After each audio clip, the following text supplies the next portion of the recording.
Hi, it's Dr. Teran, and you're listening to The Pop.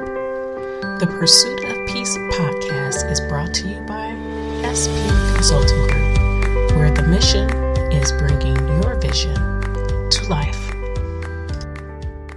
All right, and welcome back to The Pop. This is Dr. Teran, and we're here again to talk more about mindfulness, right? There's 50 million practices. I'm kidding. If you listen to me long enough, you know that that's my word I use when I'm talking about a large number.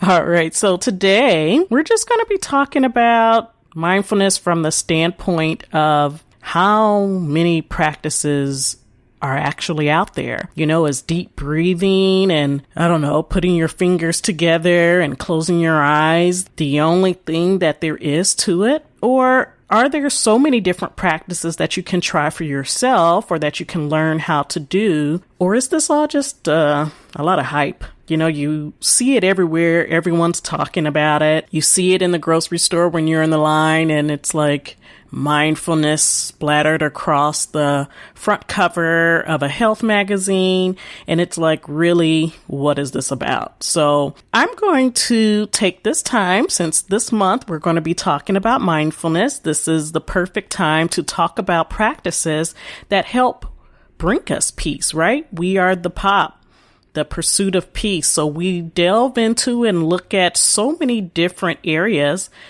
that could possibly bring us peace, right?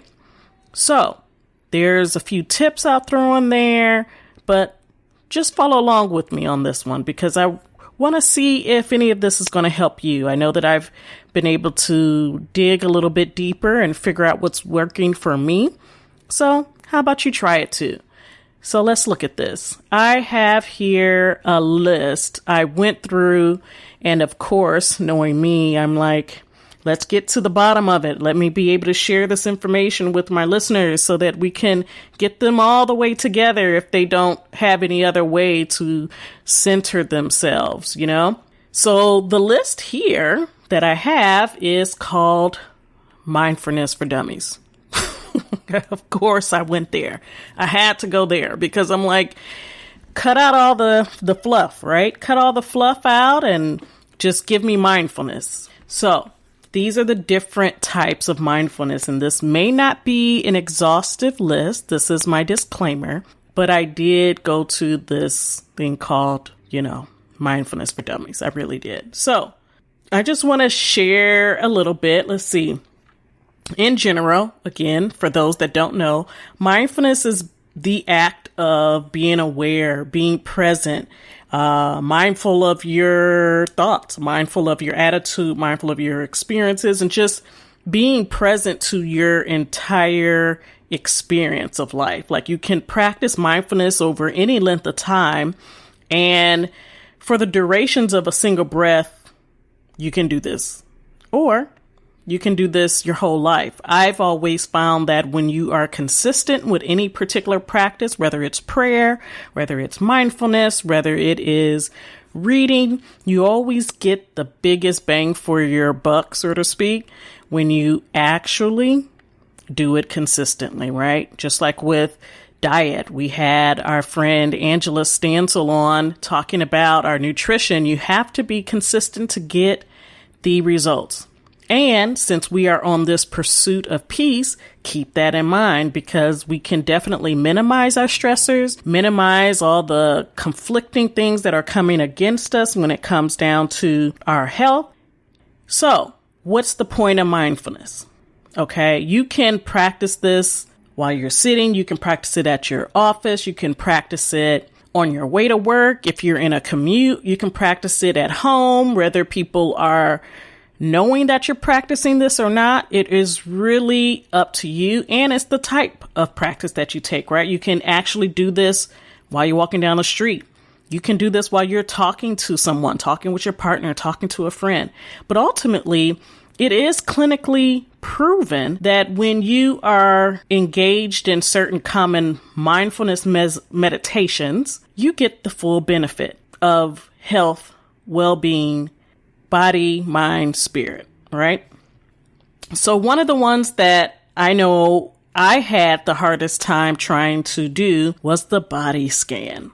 You're literally laying on the floor, and my whole feeling was, oh my goodness, are we done yet? Like, oh my goodness, like I'm even thinking about my first time doing it, and I had to like arch my back and like stretch out. I am usually someone that's a go-getter. I don't have time. I really don't have that space mentally that I'm aiming for to just sit. So it was difficult. So if you're like me and you have a lot of things in your mind, a lot of ideas and just situations that come up, and it just spurs a whole philosophical journey, and I need mindfulness. This is why I talk about it. So let me just go down quickly through a list of a few of the actual practices, and a couple of them I'm going to dig into a little bit deeper because I didn't even know that. So my personal, take is, if you aren't familiar with any of them, look it up, check it out, find them, practice them, see what works for you, and go from there. So body scan, let me just tell you what this is. And for those that you're familiar with this, just take the good and just leave all the other stuff that you don't need and you already know about it. For all of those that don't, your choice. Body scans. So you often lie down when you're doing a body scan. Some people do it sitting in the chair, but it's basically you use any posture that you like where you feel comfortable. And this meditation usually involves you becoming aware of your bodily sensations in a mindful way, step by step. Like, you can also begin to discover how easily, and this was me, how easily your attention wanders off to other thoughts, and how to be kind to yourself rather than being self-critical when this happens. Like, it's okay if your mind wanders, just recognize that it's wandering and bring it back, right? And you are literally doing this by starting off with, for example, your toes. For me, I lay down because I don't like having to sit up in a certain posture for any particular length of time. Like, I usually have to get up. So I like doing this in my most relaxed state, which is laying down. I maybe have a pillow under my head, depending on if I'm having any, awkward pains in my back.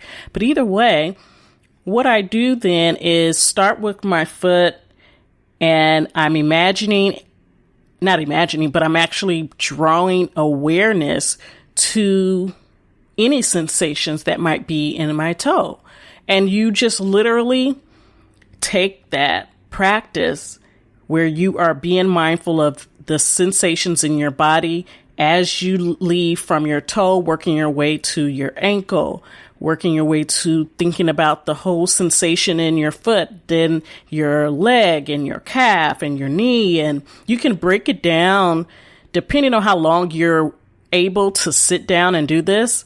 You can break it down to the point where now you're at the point of thinking about your shoulders and any tension that may be in your shoulders, thinking about any sensations that might be on your face, your lips. For different people, again, depending on how long you're doing this, it may or may not go all the way to that place, but either way, you're being aware of it. And while you're doing it, you're breathing, you're relaxing, you're paying attention to those sensations. And every time any thoughts start to come into your head and you start to wander off, just bring it on back. It's okay. If you have a random itch, acknowledge the itch. Don't scratch if you can, and keep it moving. Another one is a movement meditation. Usually movement meditations fall under yoga, tai chi, qigong, or any other physical mind-body exercise. Now, this type of meditation involves focusing on, again, your bodily sensations, your breathing, and mindfully watching and maybe even letting go of some of those thoughts or emotions that arise for you during that practice. So slow walking meditation is a possibility, and it's sometimes used and is useful. I know for me, The walking meditation wasn't necessarily helpful, but doing mindful yoga was really good for me. Tai Chi, for those that don't know, these are the two. Tai Chi and Qigong are the two that I dug into a little bit more than the others because I'm aware of the other ones. Again, if you're not aware of any of these, feel free, Google, check it out, try it. YouTube, they have a lot of different practices. Just put it in. So Tai Chi is T'(AI)CHI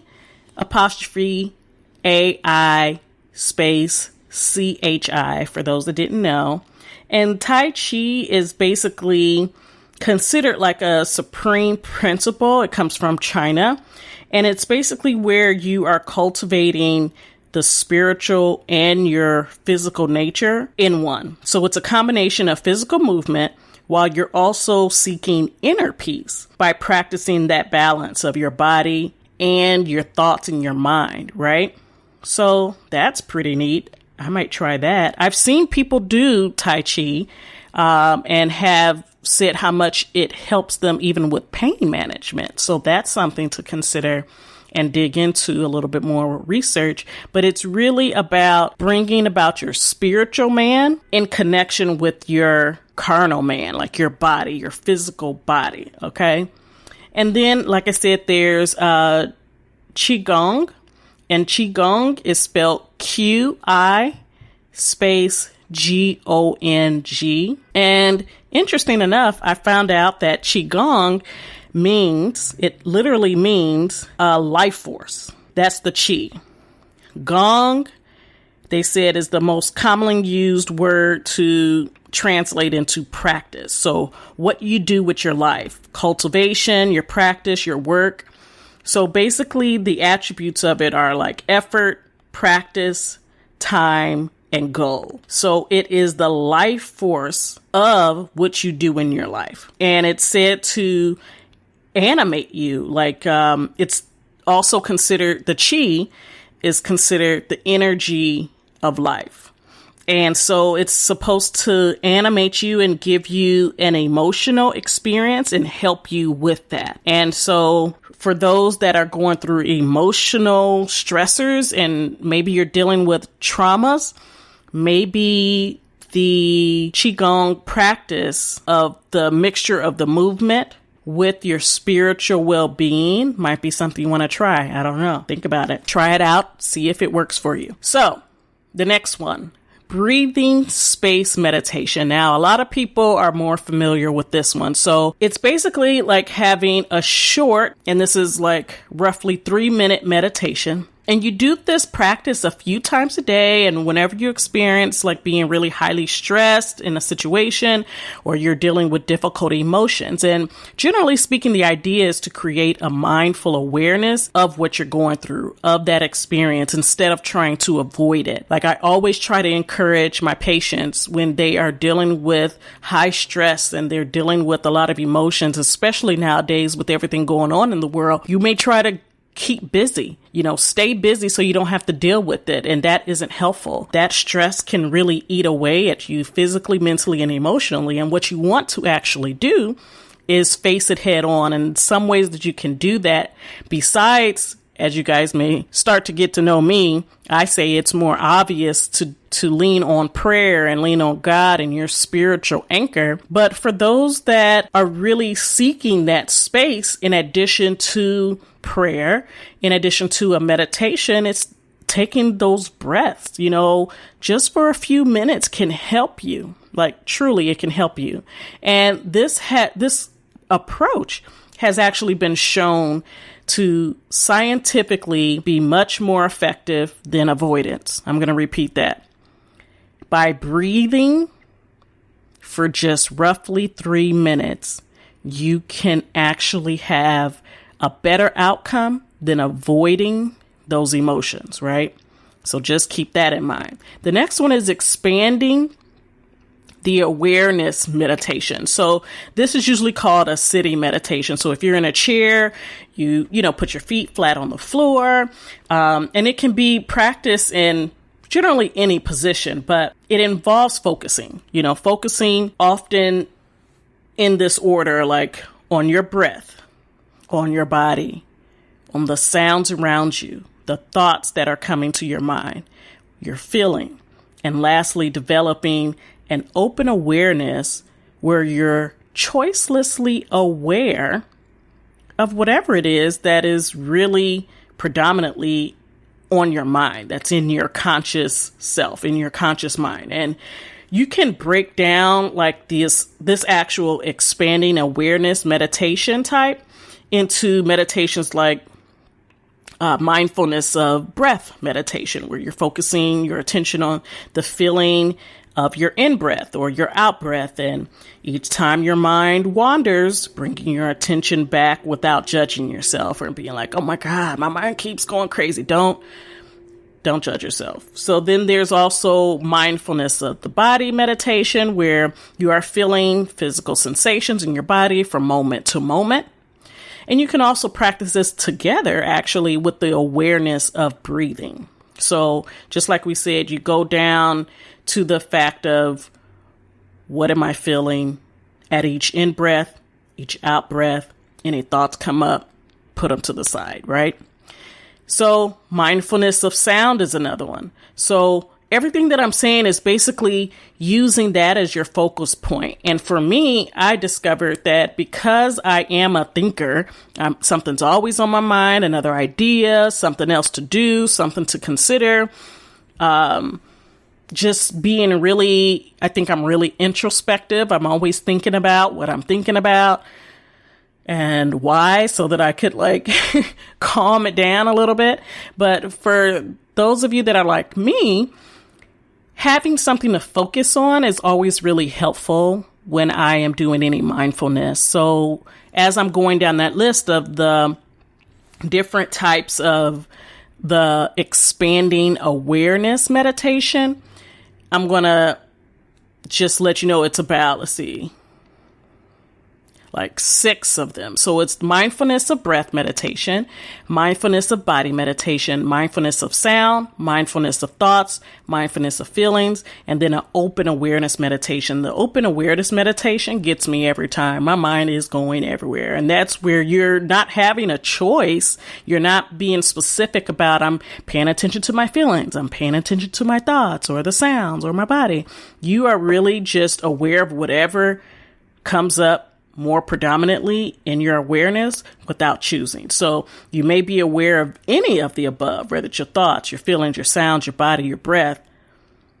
And that is your meditation experience, right? So that's that. Another group of mindfulness meditations are more like visualizations. So I usually would call those like, I'm doing meditations that are like guided imagery. And these meditations are where they slightly expand in that world of mindfulness. And it usually involves paying attention to present moment experiences. However, many people are like usually visual and find that meditation is valuable. So the 2 main visual meditations that you can consider is, like I said, guided imagery. So a mountain meditation or a lake meditation. And the meditation helps you cultivate stability and groundedness and feel more centered. So even with the lake meditation, it's about exploring the beauty of accepting and allowing experience to just be as they are. So that's why a lot of times with meditation, it's like if you have a thought, if you have an itch, if a pain comes up for you in your body and you're like, oh my goodness, I didn't even realize my back was that tense or my shoulders were that tight or my jaw was clenched that hard, from stress. It's really about, what do you do with that? Being present in that moment. And a lot of times it helps you experience the world with a lot more peace. So in addition to my ever ready prescription of prayer, these are things that I've done. I have done guided imagery. I've practiced and helped some of my patients and even some of the people that I coach with guided imagery. I also do the breathing, the mindful breathing. And in general, I've, done a certification program for mindfulness-based stress reduction. And those that don't know, it may almost, it's always identified as MBSR, mindfulness-based stress reduction. So either way, there's a lot of stuff out there for you to try. And so the best thing that you can do is to actually try it and see if it works for you. And whatever your spiritual foundation is, you can use that as your guiding force. I use God as my guiding force. When I am meditating, I think on God. I think on the goodness of what He's done for me. I think of my life. And even though it's not perfect by any means, did you all listen to some of my earlier podcast about the doctor needing a doctor? Definitely not perfect. My life has been a series of unfortunate events, but at the same time, that series of events has also helped me grow to the place that I'm in now. So being mindful, being aware of that experience, I didn't even realize was being mindful. Like, I really was practicing mindfulness without even knowing that I was practicing mindfulness. And I'm trying to intentionally practice mindfulness now so that I can increase that awareness of my purpose as I continue to pursue peace, right? So that's it for today. We're going to talk some more about mindfulness. And as I may have mentioned in the last episode, we're going to be providing you all with a special edition. We're going to do some of these, whether it's guided imagery, breathing, we're going to do a few of those and have it packaged all nice for you, 10 minutes, 15 minutes at the most. And you can just go through it and use it and whenever, whether it's at work or at home, but that it can be that simple, but keep it consistent, right? So till next time, I'm not going to keep you long. You guys continue to be well out there. Please continue to wear your mask. We still don't have a cure, and they're still experimenting with treatments. So please be kind to yourself and your neighbor. Put on a mask. Stay 6 feet or more away. Wash your hands. Please wash your hands. And just continue this fight and this journey to find peace. All right? Till next time.